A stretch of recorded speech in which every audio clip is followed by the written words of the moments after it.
Greetings to the sisterhood and Facebook family. This is a video in response to a video I was blessed to do where Stephanie Perry interviewed me on her YouTube channel. And it was sustainable living for the Black woman. And I am going to expand on that and share more details and break down some of the ideals and things that I was sharing on there about sustainable living. So bear with me. This is my first video on my own channel, and it will be sustainable living for the everyday Black woman. So I hope you like this. I hope you will share and subscribe because I look forward to sharing a lot of things with you. This will be a series because I can't share everything about sustainability in one video. So I'm going to start with some of the tools that I think are really relevant and that are needed right now because we're in a strong time. And so I'm going to start off trying to show you. And first of all, if anyone has an aversion to seeing a lot of stuff, then this might not be the video for you because I have a lot of stuff crammed into small spaces because this is a time of where I needed to get stuff together in a short amount of time in a place that I didn't expect to be, which is out here in the middle of the desert. And so in this room, you'll see holes in the ceiling because we got a leak and I'm repairing it. And on one side of the room is where I had my setup growing space for the last winter, and I'm transitioning it. I'm going to share with you some of my dehydrators who are setting here now. And then on the other side of the room is my workshop. Let's see if I can show you any of it. No, gotta keep going. And maybe you can see some of the power tools over there. Don't know. But that's that side. And you can see where the roof was leaking and we're working on it. And then I'm going to just panorama this room. Hopefully I don't move too fast. But I primarily am looking to share information with the everyday Black woman. The everyday Black woman is the woman who is trying to figure out how to make life work and by whatever means necessary, using what she got and what she can get her hands on. So this is one of my dehydrators. This is the one that I most recently got. Haven't used it yet, but what I like about it is that it got 9 trays in it. And I'll do product reviews later at some point. This is another one. Let's see if you can see it. I have used this. I like this. This is a metal one. These are great for when you are in a steady place and you've got plenty room because they take up a lot of counter space. This one here I've been using for a while. I like it a lot, and I recommend one like this or smaller because it collapses down.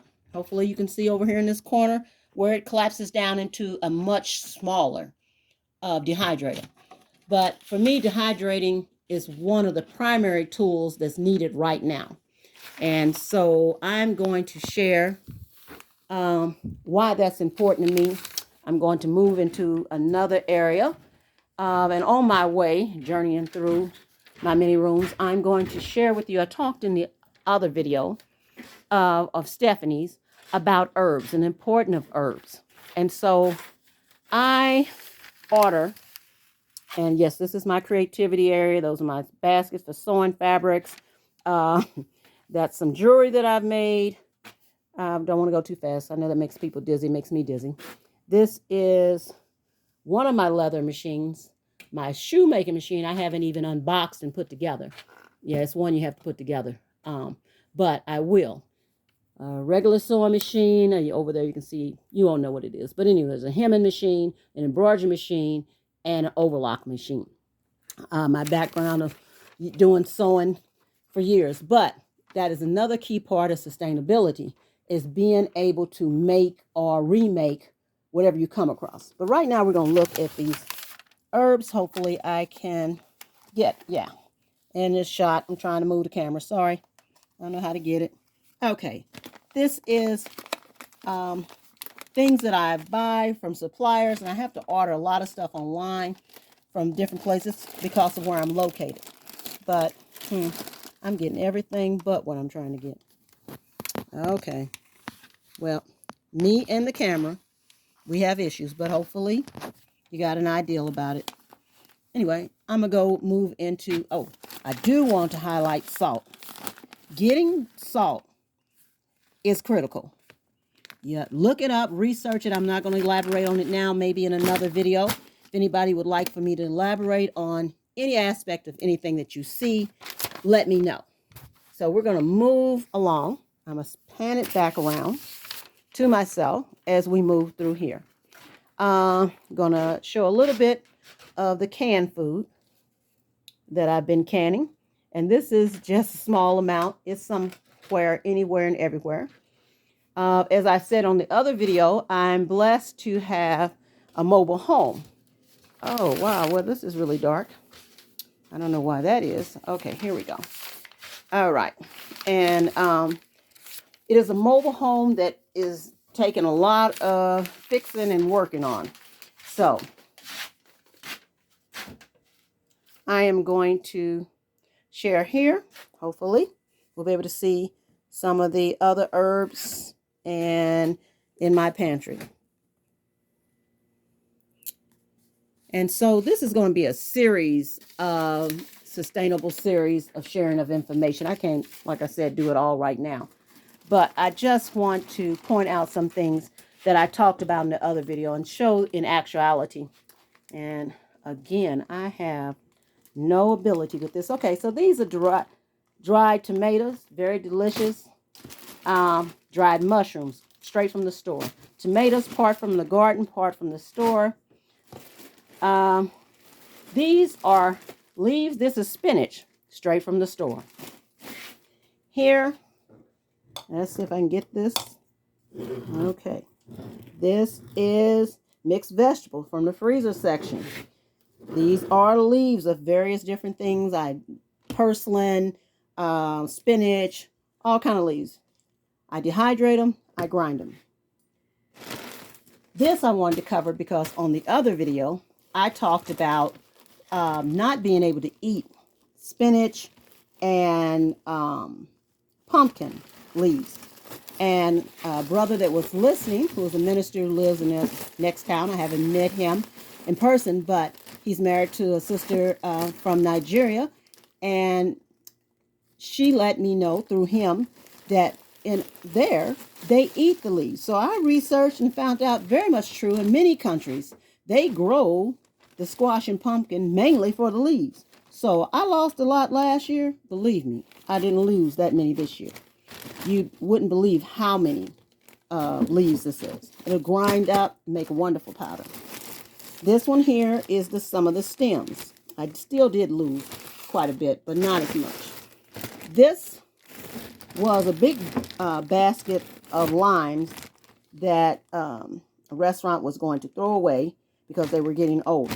Dehydrated, they're great. We're going to grind them up, lime powder. This here, pineapple. Pineapple down here goes down to like $2 a pineapple. And these are dried really hard. They're chips. They're delicious.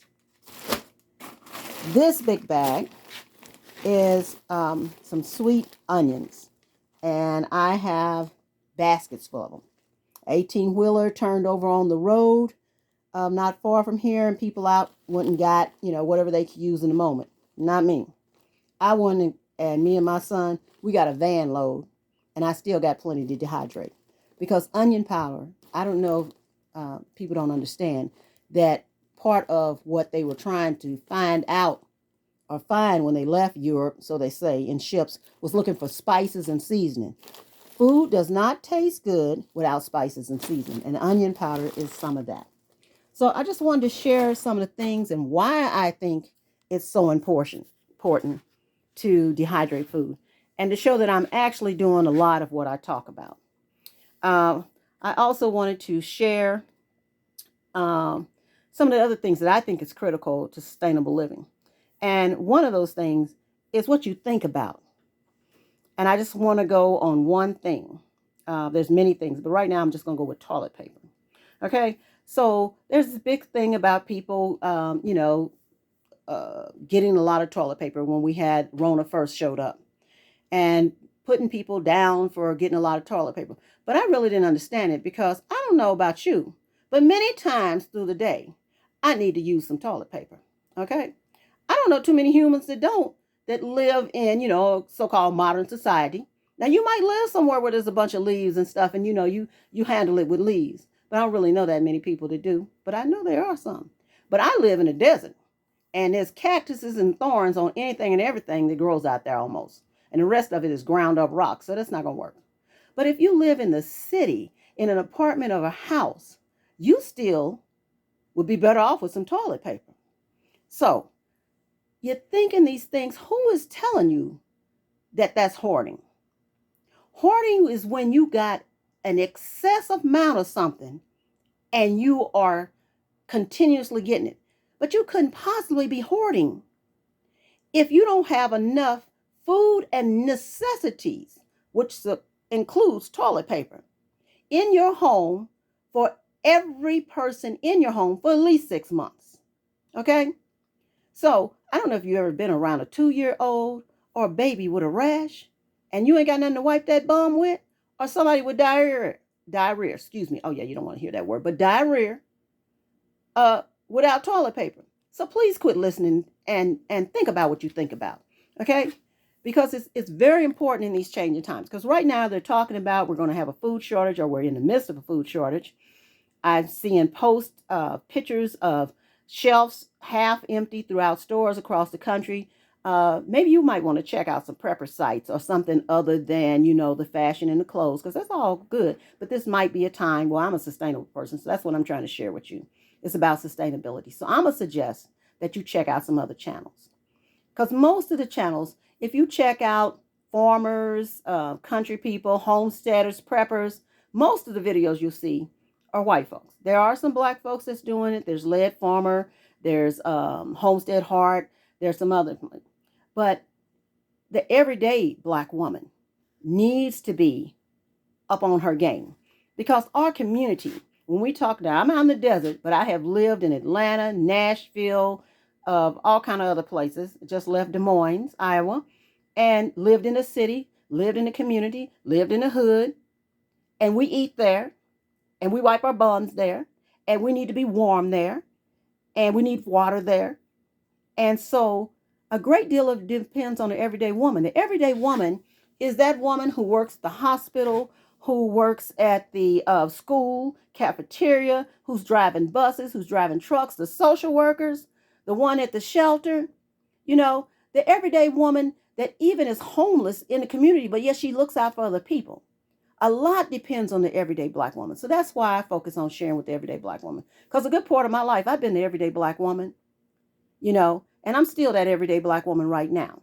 So I don't have, and I'm not upset about it, because that's how the divine has set me up, and it has worked, and I've been able to share many things with many people in many places. And I'm doing that now, thanks to Stephanie Perry. I'm learning how to do it online in YouTube's. So I'm very excited about that. But I want to encourage the everyday black woman, and I want people to recognize every black woman. Now, I'm not excluding my sisters who have deep degrees and who are working at polished jobs and things, because you also may have a need to understand sustainability. But the sisters that got the lucrative income may not need to start stocking out as soon as we need to in the everyday part of the community. She may be able to, just go down there and, get several $100s out and go buy the such and such. Okay. And that's great. But the everyday black woman might not be able to do that. So a lot of things I'm going to talk about on my channel will be about how to go to the pantries, how to dumpster dive. I know panic. Okay. But people have been dumpster diving for centuries and been feeding folks out of the dumpster, various other things. So I'm not talking about doing anything dangerous. I'm not talking about doing anything that is going to harm you. I guess if you fool around and don't do it correctly, yeah, you could end up harming yourself. But what I'm gonna talk about doing is nothing that you handle in the grocery store hasn't been handled by a bunch of people, and you don't know what kind of sanitation habits they had, when they washed their hands, what they. So you're handling stuff all the time that you need to be more conscious about. That's what Rona was teaching us anyway. Okay, we need to be a cleaner society. A lot of folks just wanted to go back to being nasty, coming out of the bathroom without washing their hands, so on, so on. So all you folks are getting your panties all in a tight about dumpster diving. Calm down. Calm down. Okay. All right. So I just wanted to share that, and I hope you will check out my channel many times. Like I said, I have the sewing machines, I do leather work, I do various things that I will be sharing some of these skills with you. But to start off with, um, I'll be sharing primarily how to move through this time that we're in right now, things that are key, essential to you getting right now. Okay, right now as much as you can.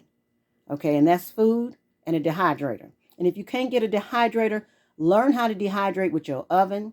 You can also do it in a toaster oven. You just can't do as much. But any food that you put up and you grind up, it's in a smaller bag, you can handle it better. You can even dehydrate canned goods. Now, that might sound kind of strange, but canned goods take up a lot of space. So if you don't have that much space, then you might want to dehydrate some of those canned goods. The other thing, in order to incorporate some of them canned goods into your house, I used to try to tell my sister this before she made transition and before she didn't live to get into this time. And she didn't live to get into this time because of being a whistleblower for a government laboratory. So that's another story. But anyway, I'm one of these people who take some 2x4s and put them up under the sofa, raise that bad boy up, and have plenty canned goods up under there. So I'm going to encourage that you get ready to get ready. And I'll be sharing more. I have a garden out back. Let's see if I can get a picture of these pumpkins. These are little pumpkins that I'm be processing and dehydrating. Got some big pumpkins, and then I'm going to get some more greens in the ground. We have a long grow season here in New Mexico if you do it right. And you may not think growing in the desert is relevant to you, but it may be because the temperature on the planet is changing. So it may be hotter in places where you're at, and also droughts are becoming more common and predicted to be more common. And so, what I share may be of interest to you. So I am going to end here. I thank you for listening. Like I said, oops, I'm getting too much sun there. I hope that you will subscribe to my channel, make comments if there's anything that I mentioned that you might like for me to elaborate on. Please let me know. If you would like to have a personal conversation with me, or or a small group, I really like doing small groups of women where we can share more in depth, because there's some things we can't talk about on here. It just, I just don't want to with my sisters. But ask Mamalynne@gmail.com is the email that I've set up particularly for this. Again, my channel is about sustainability for the everyday Black woman, and everybody else is included and welcome. I thank you, and you have a blessed day. Wait a minute. I pause. I forgot to talk about sustainability in connection with spirituality. We're spiritual beings, and I know that's some people a challenge, but I want to let you know that everything that I do is connected to spirit. And we stand on the shoulders of the ancestors that came before us. So nothing that we're doing could we be doing had they not, unfortunately, suffered through so much of what they suffered. But in the midst of their suffering, they loved, they invented, they worked hard, they struggled, and they made it possible for us to be here today. So a key thing to sustainability is your spiritual understanding. And being able, I'm going into another space. I don't know why it gets dark, but there we go. Some light is understanding that energy is around you. Now, if you can't get with the understanding of saying, ancestors, and I know some folks have a challenge with that, then we say the divine or God, and understand these are English words. And most melanated people didn't come from the country where English was the first language. And I don't know any other language, unfortunately. A little bit of bits and pieces of Europe because of the spiritual system that I have been blessed to be a part of. But whatever your background are drawn to, getting a connection with a deep understanding of yourself and the entities and energy around you will help you have insight. They said George Washington Carver, the plants talk to him. We are connected. We are not just on this earth. We are part of this earth. So as you recognize that more and utilize that more, that'll be your strongest key, your best key to sustainability. All right, now I can punch the button, stop.